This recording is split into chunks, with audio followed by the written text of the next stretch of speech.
Welcome to business breakfast show. Global cues ప్రస్తుతం positive గా ఉన్నాయి. ఎస్జీఎక్స్ నిఫ్టీ 6040 దగ్గర ట్రేడ్ అవుతుంది, సుమారుగా 14 పాయింట్ల లాభంతో. సో ఒక డీప్ కరెక్షన్ ఎదుర్కొని పోతున్నాం అనుకునే సమయంలో చక్కటి పుల్ బ్యాక్ షార్ట్ కవరింగ్ ర్యాలీస్తో లాస్ట్ వీక్ మార్కెట్స్ లాభాలతో ముగిశాయి. సెన్సెక్స్ నిఫ్టీ 4% పైగా లాభపడ్డాయి. అయితే నిఫ్టీ మాత్రం 6000 మార్కు దిగువనే క్లోజ్ అయింది. సో లాస్ట్ ఫ్రైడే కొంత సెల్లింగ్ గమనించాం. ఎస్పెషల్లీ బ్రెడ్త్ చాలా నెగిటివ్ గా ఉంది ఇండెక్స్ పరంగా స్వల్ప నష్టాలు చూసినప్పటికీ. సో బట్ లాస్ట్ ఫ్రైడే మరొక ట్రెండ్ కూడా రెస్యూమ్ అయింది. ఎఫ్ఐఎస్ నెట్ బయర్స్ గా, డిఐఎస్ నెట్ సెల్లర్స్ గా నిలిచారు. సో ఇది కొంతవరకు మార్కెట్ కు అనుకూలమైన అంశంగా చెప్పుకోవచ్చు. సో లాస్ట్ వీక్ కొన్ని సెక్టర్స్ అవుట్ పెర్ఫార్మ్ చేశాయి. ఫర్ ఇన్స్టెన్స్ ఎయిర్లైన్ స్టాక్స్, ఈ ఎయిర్లైన్ స్టాక్స్ లో చాలా స్ట్రాంగ్ యాక్షన్ గమనించాం. అలాగే కొన్ని ఇండివిజువల్ స్టాక్స్ నష్టపోయాయి. రెగ్యులేటరీ యాక్షన్స్ కావచ్చు, లేదా కంపెనీ స్పెసిఫిక్ కొన్ని న్యూస్ కావచ్చు. వెల్స్పన్ కార్ప్, మురళి ఇండస్ట్రీస్, ఆకృతి సిటీ, ఇటువంటి స్టాక్స్ లో నష్టాలు గమనించాం. ఐపీఓ మార్కెట్ లో ఈ వారం 2 ఇష్యూస్ ప్రారంభం కాబోతున్నాయి. 8వ తేదీన అంటే ఎల్లుండి Ravikumar distilleries, A2Z maintenance and engineering services, ఈ 2 ఇష్యూలు ఎల్లుండి ప్రారంభం కాబోతున్నాయి. 2 యావరేజ్ ఇష్యూస్ గానే చెప్పుకోవచ్చు. అలాగే మనల్ని చాలా మంది అడుగుతుంటారు, కొన్ని బుక్స్ చెప్పండి అంటూ. క్యాపిటల్ మార్కెట్స్ సంబంధించిన బుక్స్ మాకు రికమెండ్ చేయండి. ఏ బుక్స్ చదివితే నాలెడ్జ్ పెంచుకోవచ్చు, మార్కెట్స్ మీద అవగాహన పెంపొందించుకోవచ్చు అన్న అంశాన్ని అడుగుతుంటారు. దీనికి సంబంధించి ఒక బుక్ రీసెంట్ గా రిలీజ్ అయింది, capital markets in India. Indian school of business release చేసిన ఈ బుక్ చాలా అర్థవంతంగా, చాలా బాగుంది. ఇన్ఫాక్ట్ బిగినర్స్, మరీ బిగినర్స్ కాకపోయినా కొంచెం బిగినింగ్స్ అంటే బేసిక్స్ తెలిసిన వాళ్లకు బుక్ చాలా ఉపయోగపడుతుంది. క్యాపిటల్ మార్కెట్స్ స్ట్రక్చర్స్ ఎలా ఉంటాయి, ఈక్విటీ మార్కెట్స్, అలాగే బాండ్ మార్కెట్స్, సెక్యూరిటీస్ మార్కెట్స్, ఇటువంటి అన్ని అంశాల మీద సమగ్రమైన విశ్లేషణ, సమగ్రమైన ఇన్ఫర్మేషన్ ఇవ్వడం జరిగింది. సో క్యాపిటల్ మార్కెట్స్ లాంటి ఒక డైనమిక్ సబ్జెక్ట్ పై పుస్తకం రాయడం చాలా శ్రమతో కూడుకున్న పని. చాలా వేగంగా మార్పులు చోటు చేసుకుంటూ ఉంటాయి. ఇటువంటి రంగంపై పుస్తకం రాయడం అంటే ఒక మూవింగ్ ఇమేజ్ ని మనం స్నాప్ తీయటం లాంటిదే. సో ఇండియన్ క్యాపిటల్ మార్కెట్స్ పై అవగాహన పెంపొందించుకోవాలి అన్న ఆసక్తి ఉన్న వాళ్ళు తప్పకుండా చదివి తీరాల్సిన పుస్తకం ఇది. చాలా అప్ టు డేట్ గా ఉంది. ఇన్ఫాక్ట్ లాస్ట్ ఇయర్ ఎండ్ వరకు కూడా డేటాని ఇందులో తీసుకోవడం జరిగింది. సో ఐఎస్బి ప్రొఫెసర్స్, అలాగే వివిధ రంగాలకు సంబంధించిన రీసెర్చ్ మేధావులు, ఎన్ఎస్సి డిప్యూటీ మేనేజింగ్ డైరెక్టర్, ఇటువంటి వాళ్ళందరూ కలిసి బుక్ ను రూపొందించారు కాబట్టి చాలా యూస్ఫుల్ గా ఉంది. సో తప్పకుండా ఈ బుక్ ను కొని చదివే ప్రయత్నం చేయండి. ఆల్మోస్ట్ 400 పేజెస్ ఉన్న ఈ book cost 450 rupees. So book కూడా అంత పెద్ద ఎక్స్పెన్సివ్ గా ఏమనిపించడం లేదు ఇందులో ఉన్న కంటెంట్ తో కంపేర్ చేస్తే. సో వెరీ యూస్ఫుల్ బుక్, తప్పకుండా చదవండి. మార్కెట్ సంబంధించిన మరింత విశ్లేషణ మనకు అందించడానికి ప్రస్తుతం స్టూడియోలో అనలిస్ట్ కుటుంబరావు గారు, అలాగే శేషు గారు సిద్ధంగా ఉన్నారు. సో కుటుంబరావు, ఒక లాస్ట్ వీక్ ఒక పుల్ బ్యాక్ గమనించాం, బట్ ఈ వీక్ తిరిగి అప్ సైడ్ కి ఆస్కారం ఉందంటారు. ఏదైనా బ్రేక్అప్ లేదా బ్రేక్ డౌన్ వచ్చే అవకాశాలు ఉన్నాయి?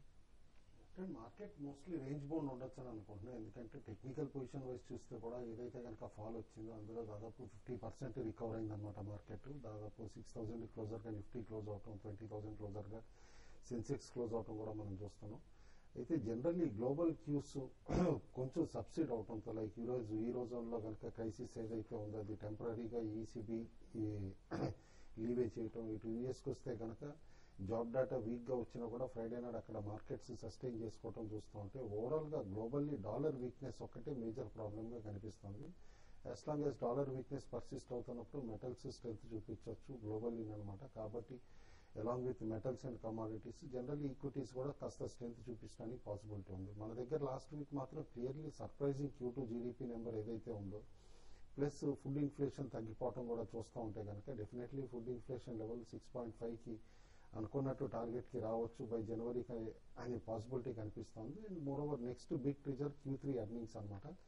ఆల్రెడీ ఎక్స్పెక్టేషన్స్ పెరుగుతున్నాయి. Q3 అడ్వాన్స్ ట్యాక్స్ నెంబర్స్ చాలా స్ట్రాంగ్ గా ఉండొచ్చు, ఇన్ఫాక్ట్ బెస్ట్ అవ్వచ్చు ఈ లాస్ట్ 2 క్వార్టర్స్ కంపేర్ చేస్తే అనే ఎక్స్పెక్టేషన్స్ ఉన్నాయి. కాబట్టి మార్కెట్స్ జనరల్లీ నేను అనుకోవటం రేంజ్ బౌండ్ ఉండి ఇటు సెలెక్ట్ స్టాక్స్ లోనే మూవ్మెంట్ ఉంటుంది. బట్ రిస్క్ ఫ్యాక్టర్ స్టిల్ ఇంకా చాలా హైగా ఉందన్నమాట. ఎందుకంటే ఫ్రైడే నాడు కూడా మనం చూసాం బ్రాడర్ మార్కెట్ చాలా డ్యామేజ్ అయింది. ఇన్ఫాక్ట్ ఫ్రంట్ లైన్ స్టాక్స్ లో కాస్త స్ట్రెంత్ చూపిస్తున్నా కూడా బికాస్ ఆఫ్ ఆపరేటర్ లింక్స్ అవునండి, సేబీ ఎప్పుడైతే అన్రావెల్ చేసిందో దట్ క్యూఐపీస్ కానీ ఇట్లా ఇష్యూస్ కోసం ఫండ్ రైజింగ్ ఎక్సర్సైజ్ కి చాలా కంపెనీస్ ఇట్లా ర్యాంప్ అప్ చేస్తాయి షేర్లు అని చెప్పేసి తెలియటంతో అక్రాస్ ద బోర్డ్ చాలా స్టాక్స్ పట్టడం చూసాం మనం. ఇన్ఫాక్ట్ F&Oలో కూడా మిడ్ క్యాప్ సెగ్మెంట్ స్టాక్స్ చూస్తూ ఉంటే 20% ఇంట్రాడే మూవ్మెంట్ కానీ or weekly movement up and down కనిపిస్తుంది, which is more than even margin required అనమాట.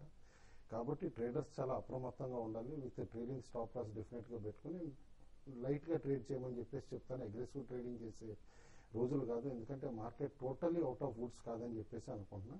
అప్ సైడ్ మాత్రం 6060 పైన గనక క్లోజ్ అయితే గనక Nifty definitely we are out of the woods అని చెప్పేసి అని అనుకోవచ్చు. సో డిసెంబర్ సిరీస్ బిగినింగ్ ఎలా కనిపిస్తుంది?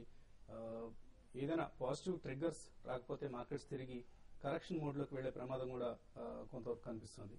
సో ఓవరాల్ గా ఈ సిరీస్ లో పుట్స్ సజెస్ట్ చేస్తారా మీరు, కాల్స్ సజెస్ట్ చేస్తారా? ఇప్పుడున్న పరిస్థితుల్లో పుట్స్ కాల్స్ కాకుండా హెడ్జింగ్ మెథడ్ చాలా వరకు బెస్ట్ అనిపిస్తుంది. ఎందుకంటే మార్కెట్ లో లాస్ట్ వీక్ మనం చూసాం, సిరీస్ స్టార్ట్ అయిన 3-4 days లోనే మళ్ళీ మార్కెట్స్ దగ్గర 3% దాకా పెరగడం జరిగింది. తర్వాత ఇక్కడ నుంచి మార్కెట్ లో 6100 అనేది క్రూషియల్ లెవెల్ గా చెప్పొచ్చు. 6100 దాటితే మళ్ళీ ఫర్దర్ గా మార్కెట్లు పెరిగే అవకాశం ఉంది. నేను కూడా పెద్ద అప్ సైడ్ డౌన్ సైడ్ ఇవన్నీ పక్కన పెడితే చాలా వరకు రేంజ్ బౌండ్ లో ఉండే అవకాశం ఉంది. లాస్ట్ వీక్ మార్కెట్ పెరిగినా కూడా మిడ్ క్యాప్ లో మాత్రం హెవీ సెల్లింగ్ చూసాము, ఇది కొంచెం డేంజర్స్ అయినా అనుకోవాలి. అయితే ఇక్కడ నుంచి మళ్ళీ ఎఫ్ఐస్ లాస్ట్ ఒక 3-4 days లో కంటిన్యూగా నెట్ బయర్స్ ఉన్నారు, అది కూడా చూడాలి. ఇంకోటి లాస్ట్ వీక్ అయితే ఇంపార్టెంట్ డెవలప్మెంట్ Q2 అనే క్వాంటిటేటివ్ ఈజింగ్ 2 అనే కొత్తగా మళ్ళీ దాని గురించి మళ్ళీ న్యూస్లు రావడం, దానివల్ల యుఎస్ మార్కెట్ లో చాలా నెగిటివ్ జాబ్ డేటా వచ్చినా కూడా యుఎస్ మార్కెట్ లో నుంచి బాగా రికవర్ కావడము, ఇదంతా కూడా క్వాంటిటేటివ్ ఈజింగ్ 2 గురించి మార్కెట్లు పెరుగుతున్నాయి. ఈ రోజు కూడా చూస్తే ఏషియన్ మార్కెట్స్ హ్యాంగ్సెంగ్ ఇవన్నీ కూడా చాలా స్ట్రాంగ్ గా ట్రేడ్ అవుతున్నాయి. మరి తైవాన్ అయితే లాస్ట్ 3 ట్రేడింగ్ సెషన్ లో దగ్గరగా ఒక 3% దాకా పెరగడం జరిగింది. నేను కూడా స్లోగా ఏంటంటే ఏషియన్ మార్కెట్స్ లో మళ్ళీ మనీ అనేది రావడం జరుగుతుంది. కాబట్టి ఏంటంటే నేను కూడా కొంచెం పాజిటివ్ గానే ఉండడానికి అవకాశం ఉంది. అయితే at the same time cautious గానే ఉండాలి. మార్కెట్ లో 6000 అనేది బేస్ చేసుకుని 6000 పైన నిఫ్టీ ట్రేడ్ అవుతుంటే లాంగ్ పొజిషన్ తీసుకోమని సజెస్ట్ చేస్తాను ఈ రోజు కోసం. ఒకవేళ 6000 బిలో గానీ ఉంటే మాత్రం లాంగ్ పొజిషన్స్ అవాయిడ్ చేయండి. ఇంకోటి ఏంటంటే వచ్చిన మనీ కూడా ఏంటంటే ఫ్రంట్ లైన్ స్టాక్స్ లో క్వాలిటీ స్టాక్స్ లోనే వస్తుంది. కాబట్టి మిడ్ క్యాప్ స్టాక్స్ లో ఒకవేళ పెరిగినా కూడా మీరు ర్యాలీస్ లో ఎగ్జిట్ కావాలి, కానీ మిడ్ క్యాప్ లో ఇప్పుడే బయింగ్ అయితే సజెస్ట్ చేయను. కాబట్టి ఏంటంటే index based stocks like BHEL కానీ ఇవన్నీ కూడా లాస్ట్ కొన్ని రోజులుగా బాగా పడి ఉన్నాయి. దీంతో పాటు L&T, రిలయన్స్ ఇండస్ట్రీస్ ఇటువంటి వాటిలో లాంగ్ పొజిషన్ తీసుకోమని సజెస్ట్ చేస్తాను. లాస్ట్ వీక్ F&Oలో ఓపెన్ ఇంట్రెస్ట్ గెయిన్ చేసిన స్టాక్స్ లో గమనిస్తే shipping corporation, Videocon Industries, Escorts, oriental bank, Sintex, IOB, doctor Reddy's labs, Axis bank, bank of India, DLF ఇవి top gainers in terms of open interest add అయిన stocks లో. అలాగే open interest తగ్గిన stocks లో NMDC, Jindal steels, Areva T&D, orchid chemicals, Shriram transport finance, core projects, central bank of India, Chambal fertiliser, Sun TV, power grid ఇవన్నీ shifting interest levels ను సూచించే indicators అన్నమాట. So callers కొంతమంది ప్రశ్నలు ఉన్నారు. ప్రసాద్ హైదరాబాద్ నుంచి. ప్రసాద్ గారు చెప్పండి. ప్రసాద్ గారు సార్, ఇది కోల్ ఇండియా ఎట్లా ఉంటుంది సార్? అండ్ RPP లిస్టింగ్ కదా, ఈ రోజు ఎట్లా అనుకుంటుంది? కోల్ ఇండియా వేళ బై చేద్దాం అనుకుంటున్నారా మీరు? ఆల్రెడీ హోల్డింగ్ ఉంది సార్. సో ఆల్రెడీ హోల్డింగ్ ఉన్నాయి. Hold or exit? As of no hold అని చెప్పేసి చెప్తానండి. స్టాక్ రీసెంట్ హై దగ్గర నుంచి చూస్తానంటే పోస్ట్ దివాళీ ఎప్పుడైతే స్టాక్ లిస్ట్ అయిందో ఆ హై దగ్గర నుంచి చూస్తే డీసెంట్ కరెక్షన్ వచ్చింది. కరెంట్లీ రేంజ్ బౌండ్ ఉండొచ్చు స్టాక్ అనమాట. టిల్ నెక్స్ట్ క్వార్టర్ రిజల్ట్ వచ్చే వరకు హోల్డ్ అండి యాజ్ ఆఫ్ నో.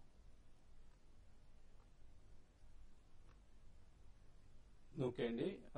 అలాగే నెక్స్ట్ కాలర్ లైన్ లో ఉన్నారు. హలో, గుడ్ మార్నింగ్ అండి. Good morning. Good morning all of you అండి. ఈ సెబీ బారింగ్స్ వల్ల నిన్న వెల్స్పన్ కార్ప్ బాగా బీట్ అండ్ డౌన్ అయింది. అయితే ఫండమెంటల్స్ ఎలా వీక్ అయ్యే అవకాశం ఉందండి సెబీ యాక్షన్స్ వల్ల? ప్రెసెంట్ రేట్ లో ఏమైనా అక్యుములేట్ చేసుకోవచ్చా? అలాగే 250 రేట్ రావడానికి ఇంకా ఎంత టైం పడుతుంది? So Welspun 5-2 rights issue next month చేయబోతున్నట్టు చెప్పింది. ఓకే అండి. వెల్స్పన్ కార్ప్ కు సంబంధించినటువంటి సలహా క్లియర్లీ రీసెంట్లీ ఫోర్బ్స్ మ్యాగజైన్ లో వచ్చిన ఒక ఆర్టికల్ బట్టి చూస్తే గనక వెల్స్పన్ వాళ్ళ హ్యూజ్ డెట్ ఏదైతే ఉందో గనక దాన్ని తగ్గించుకోవడానికి డెఫినెట్లీ ఇష్యూ చేయాలని, ఫండ్ రైజింగ్ ఎక్సర్సైజ్ చేయాలని చెప్పేసి డిసైడ్ చేసుకుందని కూడా ఇప్పుడు చెప్పారనమాట. కాబట్టి క్లియర్లీ రీసెంట్ స్ట్రెంత్ ఏదైతే స్టాక్ చూపించిందో అది కూడా ఈ ఫండ్ రైజింగ్ ఎక్సర్సైజ్ కి అన్నట్టు ఇప్పుడు క్లియర్ గా తెలుస్తోంది. ఒకటి గుర్తుంచుకోవాలండి, ఎప్పుడైతే ఈ ఆపరేటర్ లింక్స్ ఇట్లా అన్రావిల్ అవుతాయో, వన్స్ ఇట్లా వేర్ హౌసింగ్ అవుతుంది stock purely for fund raising అని చెప్పేసి డ్యామేజ్ అవుతుందో, లైక్ 25-26% వెల్స్పన్ పడింది అనమాట. కాబట్టి రికవరీ అనేది స్లోగా ఉంటుంది. Without any fund raising exercise stock panic selling వచ్చి లైక్ బీజీఆర్ ఎనర్జీ పడింది అనుకోండి, ఇమీడియట్ గా బీజీఆర్ ఎనర్జీ రికవర్ అవ్వగలిగింది 25-30%. Similarly cannot be set for Welspun corporation అనమాట. మేబీ ఒక 10% ర్యాలీ రావచ్చు, అది రూల్ అవుట్ చేయలేం మనం. అది ఆన్ టెక్నికల్ బేసిస్ అనమాట, F&O కౌంటర్ కాబట్టి. But preferably as of now మాత్రం స్టే అవే అంటాను. ఓకే అండి. అలాగే ఇందాక ఒక కాలర్ అడిగిన ఆర్పిపి ఇన్ఫ్రా 75 రూపీస్ లో అలాట్ చేయడం జరిగింది ఈ స్టాక్ ను. సో యావరేజ్ ఇష్యూ ఇన్ఫాక్ట్ దీనిలో బేసిస్ ఆఫ్ అలాట్మెంట్ గమనించినా కూడా 39:2 అంటే 2.36 టైమ్స్ రిటైల్ పోర్షన్ సబ్స్క్రైబ్ కావడం జరిగింది. 80 షేర్స్ అప్లై చేసిన వాళ్ళకి 39:92 ఈ రేషియోలో షేర్స్ ను అలాట్ చేయడం జరిగింది. 80 షేర్స్ అలాట్ చేశారు. అలాగే 160 షేర్స్ కి 39:46 240 నుంచి ఫార్మ్ అలాట్మెంట్ 1:1 నిష్పత్తిలో 102 షేర్స్ ను అలాట్ చేయడం జరిగింది. సో యావరేజ్ ఇష్యూ మేబీ స్వల్ప ప్రీమియంతో లిస్ట్ కావచ్చు, ఆర్ ఈవెన్ ఎట్ పార్ అంటే ఇష్యూ ప్రైస్ దగ్గర లిస్ట్ అయినా కూడా ఆశ్చర్యం లేదు. ఇప్పుడు వచ్చిన బ్రేక్ తీసుకున్నాం.